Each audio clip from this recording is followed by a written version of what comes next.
Hotel के CCTV कैमरे से हमें आपकी फुटेज मिली है।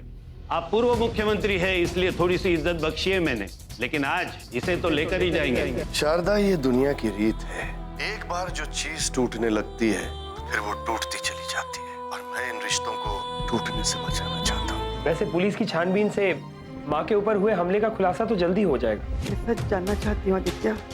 जी, पुलिस की छानबीन में जो बात सामने आ रही है उससे तो सीधा शक बलदेव सिंह के ऊपर ही जाता है। क्या? हाँ माँ जी, आपके पास रागिनी का फोन आना, फिर उसी बात के लिए किसी और लड़की के द्वारा आपको घर से निकलने के लिए मजबूर करना, और माँ जी सबसे बड़ी बात, बलदेव जी के घर के सामने इस घटना को अंजाम देना। सारी बातें बलदेव जी की ओर ही इशारा कर रही हैं।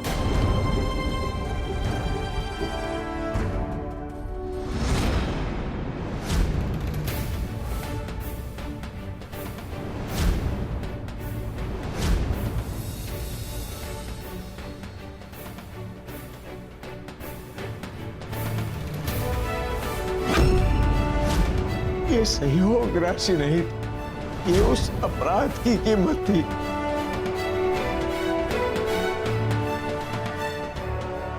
ये अपराध आपके पति ने मेरे बेटे से करवाया था। ये चेक बाबूजी को इसलिए दिया गया था कि मैं बलदेव जी के कहने पे आप पे गोली चलाई थी। और अंदेशे तो इस बात के भी लगाए जा रहे हैं माँ जी कि राजवीर जानबूझकर रागिनी को टॉर्चर करता था ताकि रागिनी आपको फोन करे और वो लोग आपको मारने की प्लानिंग करते हैं। और बलदेव जी के बारे में तो ये भी कहा जा रहा है कि वो किसी भी हालत में सरकार नहीं गिरने देना चाहते। अगर आपको कुछ हो जाता तो जाहिर सी बात है कि सरकार गिर जाती। पता नहीं माँ जी सच क्या है, लेकिन शक तो इसी बात का हो रहा है कि आपके खिलाफ साजिश करने वाले बलदेव जी और राजवीर ही। आदित्य, मेरी माँ को मेरे पापा के खिलाफ भड़का रहा है। राजवीर छोड़ो आदित्य को, मैं कह रही हूँ आदित्य को छोड़ो। सच बहुत कड़वा होता है राजवीर, इसीलिए शायद तुम्हें बर्दाश्त नहीं हो रहा है। लेकिन सच मानो या ना मानो, लेकिन अपनी गिरेबान में झांक कर जरूर देखना कि तुमने कब और कैसे सलूक माँ जी के साथ किए हैं।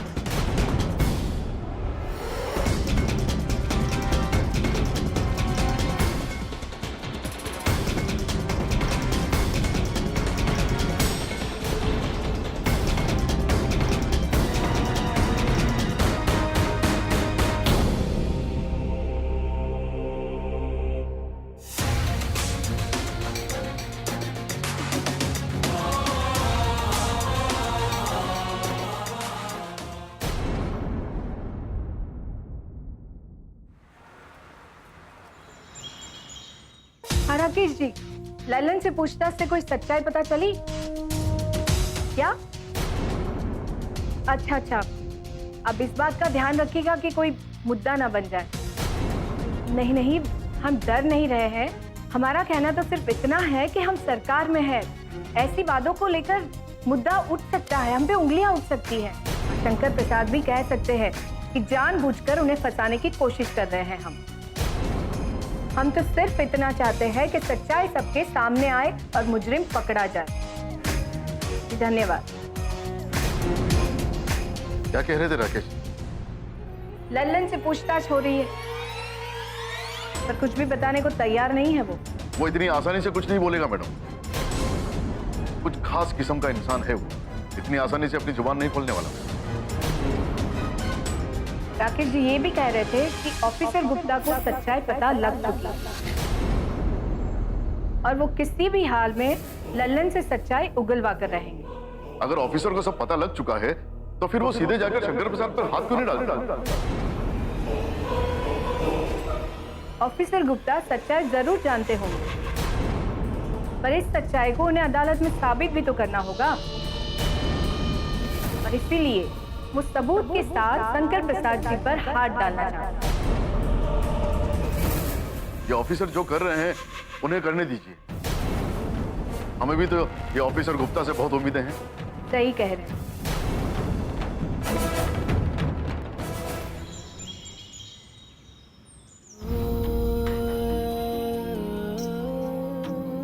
माँ से मिलने जा रही हो? हाँ। थोड़ी देर बाद जाना।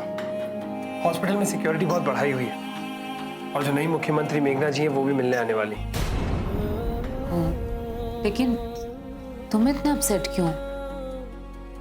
उस आदित्य की बातें सुनकर आ रहा हूँ। वो जानबूझकर माँ को मेरे खिलाफ भड़का रहा है। वो चाहता ही नहीं है कि माँ हमारे घर वापस आए। जाहिर सी बात है राजवीर, आज आदित्य माँ जी के सबसे करीब है और उसे ये बात बुरी लगेगी, इसलिए वो माँ जी को हमारे खिलाफ भड़काने की पूरी कोशिश करेगा। तुम जा रही हो ना उनसे मिलने, उन्हें बताना कि वो आदित्य उनके आसपास किस तरीके के जाल बिछा रहा है और उनसे कहना कि उससे बाहर निकले। हाँ, हम उन्हें समझाएंगे।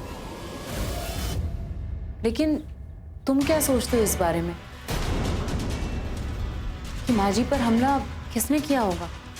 शंकर प्रसाद के आदमी को पुलिस ने गिरफ्तार तो किया है। हमारा सवाल ये है कि अगर इसके पीछे शंकर प्रसाद का हाथ है तो शंकर प्रसाद को कैसे मालूम कि हमने माँ जी को किस तरह से मजबूर किया था कि वो एक फोन करके हमसे मिलने चली आएंगी? यही तो किया ना उन्होंने। हाँ, किसी लड़की ने तुम्हारे नाम से ही तो फोन किया था।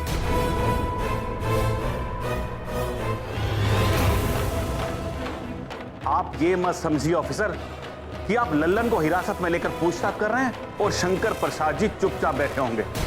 देखिए, अगर आपने लल्लन से जल्दी कुछ नहीं गुरवाया ना तो सारा मामला बिगड़ जाएगा और सरकार की छवि जो गिरेगी वो तो अलग। क्या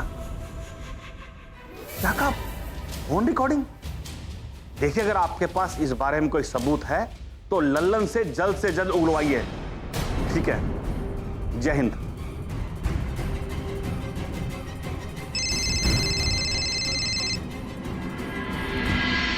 नमस्कार मुख्यमंत्री। नमस्कार। शंकर प्रसाद के आदमी को पुलिस ने हिरासत में लिया है। हमें इस बारे में कई फोन आ रहे हैं।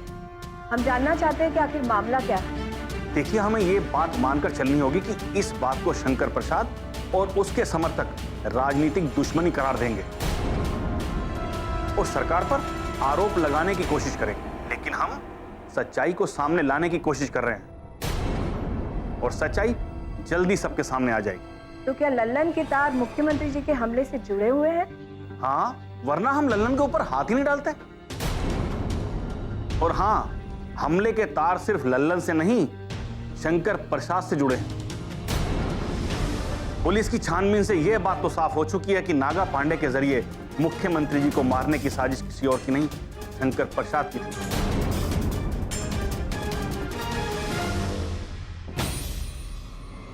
और शंकर प्रसाद जी एक बड़े नेता माने जाते हैं और प्रदेश के मुख्यमंत्री भी रह चुके हैं। इसलिए पुलिस उन्हें बिना पुख्ता सबूत के गिरफ्तार नहीं करना चाहती। लेकिन लल्लन के बयान के बाद पुलिस के पास उनके खिलाफ पुख्ता सबूत भी होंगे और शंकर प्रसाद की गिरफ्तारी भी। उसने कहा था कि तुम हमें मार देना चाहते हो और इसी घबराहट में माँ जी वहां से निकल गई। माँ जी पर हमला करने का पूरा प्लान पहले ही बन चुका था और उनका प्लान कामयाब भी रहा। सवाल तो यही है कि प्लान जिसने भी बनाया था उसे कैसे पता चला कि एक लड़की रागिनी बनकर फोन करेगी और माँ जी वो सुनकर वहां से निकल जाएंगी। कुछ समझ में नहीं आ रहा रागिनी, आखिर इस सब के पीछे है कौन? एक तरफ तो शंकर प्रसाद का नाम सामने आ रहा है और दूसरी तरफ मेघना देवी पे भी सवाल उठाए जा रहे हैं। सवाल तो पापा जी पर भी उठा है क्योंकि मुख्यमंत्री बनकर माँ जी जिस तरह से अच्छा काम कर रही थी, अगले चुनाव में उन्हें हरा पाना कठिन था। माँ के बढ़ते कदमों को रोकने के लिए ही इस काम को अंजाम दिया गया है, लेकिन मैं पापा के बारे में हरगिज नहीं सोच सकता। लेकिन सोनाली के बारे में तो सोच सकते हो। ये क्या कह रही हो रागिनी? सोनाली को भी तो इस बात का डर था ना राजवीर कि जब माँ जी इस घर में वापस आ जाएंगी तो उसे इस घर से बाहर जाना पड़ेगा।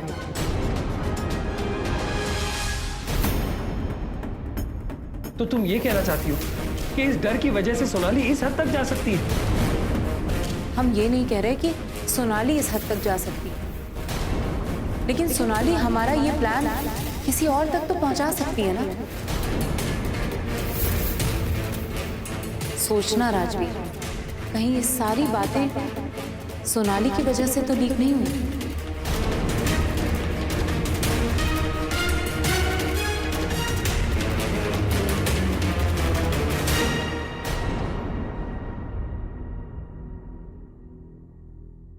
आप निश्चिंत रहिए, हमारी छानबीन बिल्कुल सही दिशा में जा रही है। ठीक है, पर हम आपसे एक बात कहना चाहेंगे कि शंकर प्रसाद को इस बात की भनक तक नहीं होनी चाहिए कि पुलिस उनकी सच्चाई को जान गई है और बहुत जल्द उनकी गिरफ्तारी होने वाली है, वरना वो किसी भी तरह की अस्थिरता फैलाने की कोशिश कर सकते हैं। मैंने इस बात के लिए पुलिस को सारे दिशा निर्देश जारी कर दिए। प्रदेश में ऐसी कोई घटना नहीं होनी चाहिए और कहीं कुछ नहीं होगा। मामला पूरी तरह से अंडर कंट्रोल रहेगा। ठीक है, धन्यवाद। जय हिंद। जय हिंद।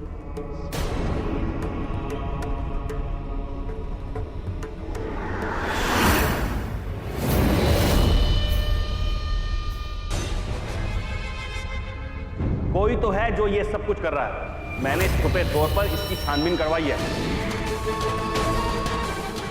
इसमें साफ साफ लिखा है कि मुख्यमंत्री कार्यालय से ही फाइल वित्त मंत्रालय में आई है, जहां उन्हें पास किया गया। फाइलें गायब जरूर की जा सकती हैं, लेकिन लाई नहीं जा सकती। आप ये क्यों नहीं सोचते कि किसी भी फाइल को फ्लैश में भी भराया जा सकता है? अगर ऑफिस में फाइल आई हैं, तो वो मुख्यमंत्री ऑफिस से ही आई हैं।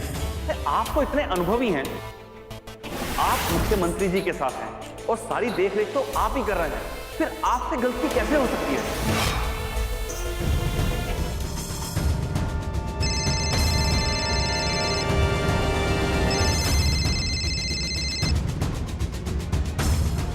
हाँ आदित्य, बोलो। प्रदीप जी, बलदेव सिंह के घर से माँ जी को अपनी ओर मिलाने की पूरी कोशिश की जा रही है। हम समझ रहे हैं। तो फिर कुछ करते क्यों नहीं है? माँ जी हॉस्पिटल में है और उन लोगों का वहां आना जाना जारी है। कभी रागिनी वहां पहुंचती है, कभी राजवीर पहुंचता है और बलदेव सिंह से भी फोन पर बातें हो रही है। और एक बात तो जाहिर है, इस मौके का फायदा बलदेव सिंह उठाना चाहता है, राजवीर उठाना चाहता है, क्योंकि वो लोग माँ जी को अपनी तरफ मिलाना चाहते हैं और किसी भी तरह माँ जी को अपनी तरफ मिलाकर अपनी राजनीतिक रोटियां सेकना चाहते हैं। हम समझ रहे हैं आदित्य, क्योंकि इसमें सबसे बड़ा नुकसान तो हमारा ही है। अगर शारदा देवी बलदेव सिंह जी की ओर जाती है तो हमारे लिए कोई रास्ता नहीं बच जाएगा। हो सकता है कि बलदेव सिंह खुद ही हमें उनसे अलग कर दे। इसी बात से तो परेशान होकर मैंने आपको फोन किया प्रदीप जी। मैं हॉस्पिटल गया था, वहां जो मैंने माहौल देखा उससे तो एक बात साफ है कि बलदेव सिंह की ओर से इस बात की पूरी कोशिश की जा रही है कि माँ जी को किसी भी तरह अपनी तरफ मिलाया जा सके।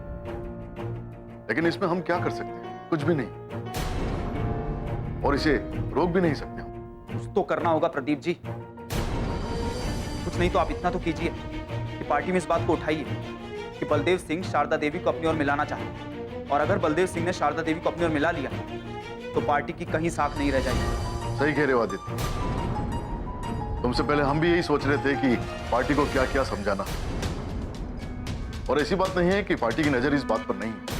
पार्टी भी इस बात को लेकर बहुत परेशान है, क्योंकि शारदा देवी की जो छवि है, अगर बलदेव सिंह ने शारदा देवी को अपनी ओर मिला लिया तो ये पार्टी तो किनार हो जाएगी और बलदेव सिंह की सरकार होगी। क्योंकि शारदा देवी की वजह से जनता का रुझान तो उसी पार्टी की ओर होगा जिस पार्टी में शारदा देवी होगी। इसीलिए तो मैं आपसे कह रहा हूं प्रदीप जी, इस बात को उठाइए, क्योंकि पार्टी ही शारदा देवी को बलदेव सिंह तक जाने से रोक सकती है।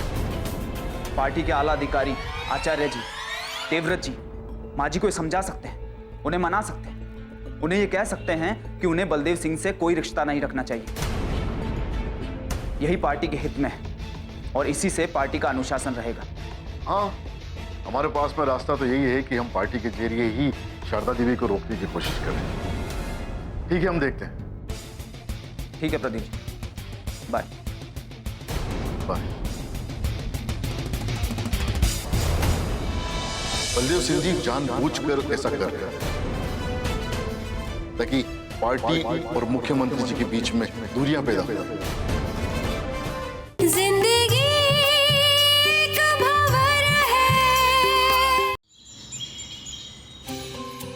प्रदीप जी, जी मैडम। अस्पताल जाना होगा। चलिए अस्पताल के लिए निकलते हैं, हमें शारदा देवी से मिलना है। जी हाँ मैडम, क्यों नहीं, लेकिन उससे पहले हमें सिक्योरिटी को इन्फॉर्म करना होगा। मुख्यमंत्री जी, सिक्योरिटी को इन्फॉर्म किया जा चुका है। हॉस्पिटल की सिक्योरिटी भी बढ़ाई जा चुकी है और उन्हें ये इन्फॉर्मेशन दी जा चुकी है कि आप वहां पहुंचने वाले हैं। राकेश जी से आपकी बात हुई? जी, मेरी बात हो गई है उनसे। आप जाकर हॉस्पिटल में शारदा देवी जी से मिल सकते हैं। ठीक है। मैं ही मिलने नहीं जा पाई उनसे। जब से उन्हें होश आया है सोचा जाके एक बार मिल लो, पर जा नहीं पाई। प्रदीप जी, आप मेरी तरफ से शारदा देवी जी को मेरा नमस्कार कहिए। हाँ हाँ, हम उन्हें कहते हैं। ज्योति, आप शारदा देवी से मिलना चाहती हैं? कभी भी मिल सकती हैं उन्हें। अभी हम जा रहे हैं, फिर आप जाकर आना। जी मैडम। चले प्रदीप जी। जी मैडम, चलिए।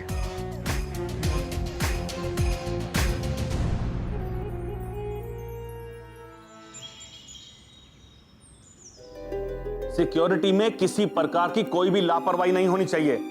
मुख्यमंत्री जी हॉस्पिटल जा रही हैं, वहां सिक्योरिटी का पूरा इंतजाम होना चाहिए। जी हां, नमस्कार। आइए महासचिव जी, बैठिए। शंकर प्रसाद जी का फोन आया? नहीं, मेरे पास तो नहीं आया था, लेकिन उन्हें अच्छी तरह से पता है कि मुख्यमंत्री जी के ऊपर हमले का मामला है। इसमें मैं किसी की नहीं सुनूंगा। किसी की बात सुनी भी नहीं जानी चाहिए। शंकर प्रसाद पार्टी के ऑफिस में आए थे और मुझ पर बहुत ज्यादा भड़क रहे थे। कह रहे थे कि मुझे जानबूझकर टारगेट किया जा रहा है। अरे जाने दीजिए ना देवव्रत जी, वो बौखलाए हुए हैं, कुछ ना कुछ तो बोलेंगे ही ना। और शायद वो इस बात को समझने लगे हैं कि लल्लन की गिरफ्तारी के बाद उनका मामला खुलने वाला है। यानी कि आपको पता है कि इसके पीछे शंकर प्रसाद का हाथ है?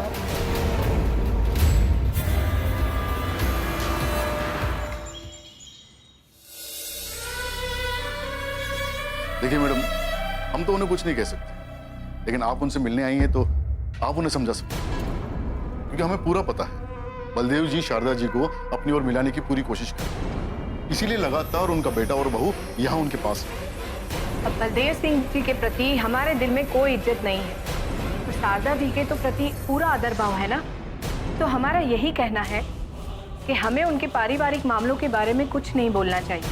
नहीं मैडम, ये पारिवारिक मामला नहीं है, ये राजनीतिक मामला है, जिसे बलदेव सिंह जी अपना मकसद पूरा करने के लिए पारिवारिक रंग दे रहे हैं। हमें लगता है मैडम कि शारदा देवी बहुत ही जज्बाती है, उन्हें रोकने की कोशिश करनी चाहिए, क्योंकि उनका अपने परिवार की तरफ झुकाव हमारे लिए परेशानी का कारण बन सकता है।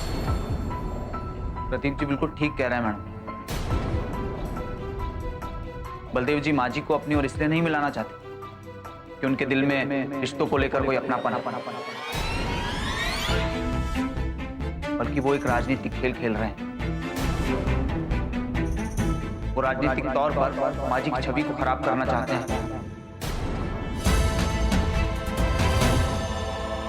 मुझे नहीं पता था, लेकिन शंकर प्रसाद का रवैया देखकर हमारे विभाग को यह शक था कि शंकर प्रसाद कोई ना कोई ऐसा कांड कर सकते हैं। नागा पांडे के यहां आने के बाद लल्लन का फोन टेप किया जा रहा था, और लल्लन के फोन से ही शंकर प्रसाद ने कई बार नागा पांडे से सर्वमुक्ति योजना पर बात की है। उस वक्त तो यह बात समझ नहीं आ सकी कि यह सर्वमुक्ति योजना क्या है, लेकिन पुलिस विभाग अब समझने लगा है कि मुख्यमंत्री जी पर हमले की योजना को शंकर प्रसाद ने सर्वमुक्ति योजना का नाम दिया था, ताकि किसी को शक ना हो सके। यानी कि यह मामला खुल चुका है। पुलिस तथ्यों के आधार पर सारी कहानी समझ चुकी है, लेकिन पुलिस को सबूत और गवाहों की जरूरत है। इसलिए ऑफिसर गुप्ता ने लल्लन को गिरफ्तार किया है, और मुझे पूरा यकीन है कि ऑफिसर गुप्ता लल्लन की जुबान खुलवाने में कामयाब है। बात तो ठीक है, इस बारे में पार्टी में हलचल तो मची हुई है। राकेश जी भी हमसे यही कह रहे थे। हम भी तो आपसे यही कहना चाहते हैं। आज पार्टी में मैडम की छवि इतनी अच्छी है, लेकिन बलदेव सिंह जी के परिवार से उनके ताल्लुकात वापस बढ़ते ही पार्टी में एक शक का माहौल पैदा होने लगा, एक अविश्वास पैदा होने लगा है। जाहिर सी बात है मैडम, पार्टी इस बात को लेकर भी चिंतित है कि माँ जी अपनी पार्टी को छोड़कर बलदेव जी की पार्टी में शामिल हो गई तो क्या होगा? नहीं, ऐसा हरगिज नहीं होगा। मैडम ऐसा हरगिज नहीं करेंगी। ये तो हम भी जानते हैं मैडम कि शारदा देवी ऐसा नहीं करेगी, लेकिन बलदेव सिंह जी जानबूझकर ऐसा कर रहे हैं ताकि पार्टी और मुख्यमंत्री जी के बीच में दूरियां पैदा हो। लेकिन इससे बचा कैसे जा सकता है? अगर पुलिस के दबाव में आकर ललन ने अपनी जबान खोल दी तो ये तो हमारे लिए बहुत बड़ी मुसीबत हो जाएगी। जिंदगी एक भंवर है। मैडम, बलदेव जी इसी तरह अपना मकसद पूरा करना चाहते हैं, इसलिए मैडम मैं आपसे कह रहा हूँ, आप माँ जी को समझाइए कि उन्हें बलदेव सिंह की बात मानने की कोई जरूरत नहीं है।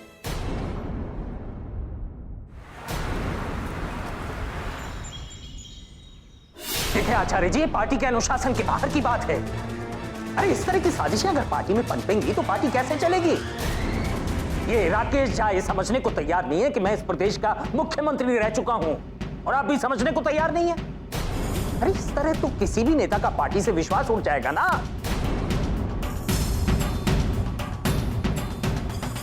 नमस्कार।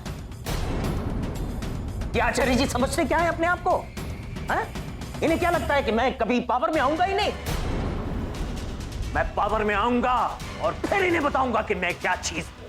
शंकर प्रसाद जी, मैंने सुना है कि पुलिस लगातार ललन से पूछताछ करने में लगी हुई है। आप कैसे भी करके ललन को पुलिस के चंगुल से निकलवाइए। मैंने अपने वकीलों से बात की है, लेकिन पता नहीं पुलिस ने ललन पर कौन कौन सी धाराएं लगा दी हैं ताकि उसे जमानत पर छुड़ाया ना जा सके। ललन अपनी जबान तो नहीं खोलेगा ना शंकर प्रसाद जी? ललन मेरा वफादार है, इतनी आसानी से जुबान नहीं खोलेगा। और ये भी तय है कि उसने अब तक जुबान नहीं खोली है, वरना पुलिस हरकत में आ गई होती। मैं तो रात भर यही प्रार्थना कर रही थी कि ललन पुलिस के दबाव में अपनी जबान न खोल दे। और कुछ नहीं है रजनी जी, ये राकेश झा और पार्टी के सारे पदाधिकारी मुझसे खुन्नस खाए बैठे, इसीलिए पुलिस को खुली छूट दे रखी है। आपकी बात तो ठीक है शंकर प्रसाद जी, लेकिन इससे बचा कैसे जा सकता है? अगर पुलिस के दबाव में आकर ललन ने अपनी जबान खोली तो ये तो हमारे लिए बहुत बड़ी मुसीबत हो जाएगी।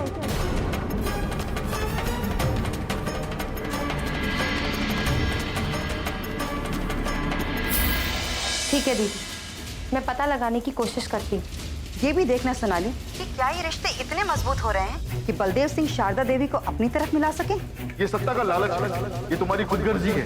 उनके सहारे तुम राजनीति के गलियारे में कदम रखना चाहते हो। कह दो कि ये भी झूठ है। तो आप कहना क्या चाहते हैं कि उनका बेटा होने के बाद भी मैं उनसे दूर रहूं? और आप लोग जो उनके मुख्यमंत्री होने का फायदा उठा रहे हैं उसको मैं देखता रहूं और कुछ नहीं कहूं? क्या कहना चाहते हैं? यही कहना चाहते हैं आप?